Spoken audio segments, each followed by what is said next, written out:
This is an Arthur Commander review. The newest update we had, Arthur is a release, and it's something that's been very hyped up. But in today's video, we're going to get into this and talk about his skills, talents, formations, how he fits into the very packed meta right now. Without further ado, let's get started.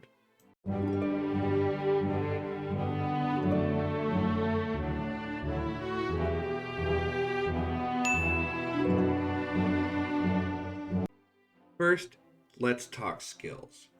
So the primary skill is kind of lengthy, but I'll get into the quick little bit of it. So you can either do combo damage or skill damage, depending on if you are the primary or the secondary. It's 3 targets either way, same reduction, and the same overall damage factor. It's just whether it's on 2 combo attacks or 1 skill damage. So this kind of is going to meet a theme here, where if he's primary, he's combo damage. If he's secondary, he's skill damage. And this to me is more of a hammering home the transition for Cav commanders from skill damage exclusive to skill damage and combo damage. So he's kind of a bridge between those two. The second skill is a 20% march speed boost. And then if you're attacking a field troop, their cavalry units also gain 30% attack and 20% health. So this means a non-rally, non-garrison troop. So this is not a rally swarming march. Keep that in mind.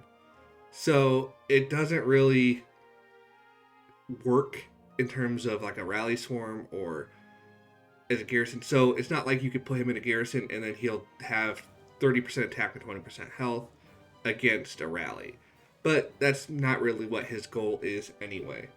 So the third skill is if you're primary, you gain 10% bonus to combo attack damage. If you're secondary, 10% bonus to skill damage. And then, of course, if you're attacking a field troop, non-rally, non-garrison, that's 30. So you get 30% combo damage or 30% skill damage if you're attacking another field troop. This, just like the first skill, lines up. If he's primary, it's all combo. If he's secondary, it's all skill damage. The fourth skill is when you're attacking a field troop, whenever it launches a combo attack or deals direct damage, it has a 30% chance to reduce rage by 100. And then whenever it uses an active skill, it gains 30% march speed. So direct damage does count as the skill damage, but if you're launching a combo attack, you launch 2. So he's better as a primary for this skill because you have 2 different chances. But overall, that's the only major difference. And then the fourth skill, when you're a primary commander, whenever you launch a combo attack, it has a 50% chance to launch an extra one of damage factor 300. And then if you're serving as a secondary commander, you have a 25% chance to deal additional damage every second for 1 second. Damage factor is 50% of the direct damage's damage factor. So, same thing where you can stack it multiple times. It's not anything too crazy. It does skew a little bit better towards being the primary, but overall, he does have a great option of being primary or secondary. With the current meta, there's obviously no other combo commanders that are currently out. I know Subutai is on the way, but as of right now, he suits better as a secondary commander because all of the cavalry commanders are skill damage. But then as we get into more commanders that are combo damage, he can be a primary. Nothing in his kit is totally out of this world in terms of stats. The damage factor is pretty high, 2800 is pretty good. The attack and health is not much. And then the bonus to skill damage and combo damage is right on par with what Nevsky and Huo have. So it's nothing too crazy. Nevsky has 30 or 35, so does Huo. So keep that in mind that it's really not anything that's a total leap besides the damage factor and the fact that it's combo damage. So it seems to me at the skill level that he is pretty much waiting for the next generation of commanders to be really broken out. But as of right now, he's still a solid option. Next, let's talk talents. So you have the combo tree and you have cavalry and versatility. We're going to ignore versatility because it is a mess of just useless talents. So combo, there are 3 different ends you can go to. The main keystone end is fairly solid. It's not anything too crazy, but given the fact that there's not a lot of value in the yellow tree for this commander, it's something you're probably going to invest in. Impenetrable isn't really that great. You're talking about 3% less damage taken when you're under 50% units. Not really game breaking. The other skill to look at is a good day to die, which is 2% more combo attack damage of all types, but you take 1% more. That becomes 6 and 3, so that's another good option. My personal recommendation is to go to a good day to die and then iron and steel, and that'll come out to a total of 43 talents into the combo tree. That'll leave 31 cavalry. But alternatively, you can go down to 38 by removing the 3 talent groupings here and just going with the main tree down to here, which when you max it out is 38. And that'll give you 5 more talents. I'll cover how to do both of those here next. So next we're going to go up to the cavalry tree to see what you can do there. So as I said, you have a couple of options.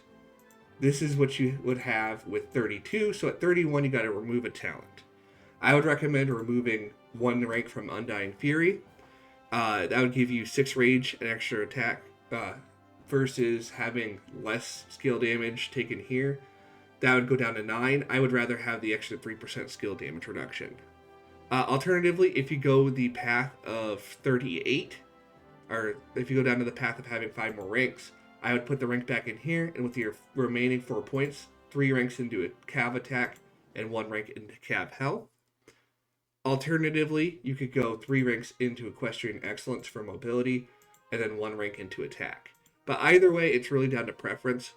It's whether you want to be taking more damage and dealing more damage back out, or whether you want to have a little bit less damage taken, but a little less damage output in exchange for survivability. Next, we are on to formations. And formation is going to depend on your primary commander. So first, as him alone, Delta formation is supposed to be his formation, 10% more combo attack damage, straightforward for his combo when he's primary. However, since he's unique in the fact that if he's secondary, he does skill damage, if he's a secondary commander behind any other cavalry commander, you're going to want to use Wedge because more skill damage. In either case, it basically just suits to his main troop type. I could see the argument for maybe triple line or any other mobility-based formation, but really it's going to be down to Delta if you're putting him with another combo damage commander, or Wedge if you're putting him with a skill damage commander. And really that's about the extent to which you're choosing. Both do a pretty well job of buffing the overall play style, depending on if he's primary or secondary, so there's nothing too crazy to worry about there.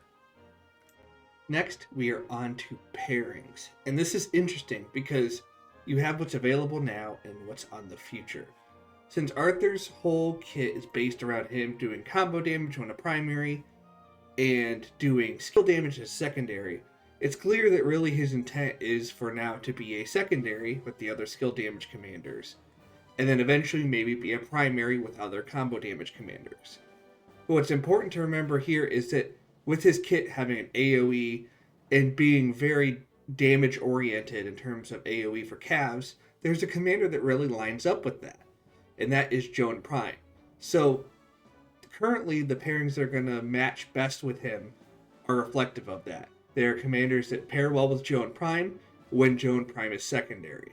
So William, for example, Joan Prime William, will not work because the combo damage and the skill damage will be a damage confliction. However, Woe and Nevsky both will. Alternatively, though, in the future, obviously we'll be getting more combo damage commanders, so when those come out, they'll likely be the pairing for Arthur. So right now, the floor is basically just as a replacement of Joan Prime, and the pairings will reflect that. And last, but certainly not least, we are on to meta fits. And just like I kind of covered in the pairing video, really right now he is a transitional commander between skill damage commanders and the future being combo damage commanders. So as he fits right now, as a secondary because there's not other combo damage commanders to utilize him as primary, he's really a Joan Prime replacement at his floor. He's got the 3 target AoE with a higher damage factor. While he doesn't have the recast, he's got skill damage and a lot better buffs to make that damage more effective when he's a secondary. So in its essence right now, his floor is being a replacement for Joan Prime, which is a good start. And then his ceiling is going to depend very heavily on what comes out next.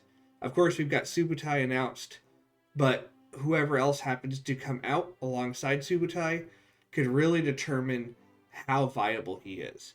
Because Arthur has to be a primary, and his primary targets are field specific on his abilities. And when a field troop says specifically non-rallied and non-garrisoned, means he can't be at the head of a rally because you're not getting the benefit of his skills 2, 3, and 4, which all benefit from targeting field-specific troops. So keep that in mind.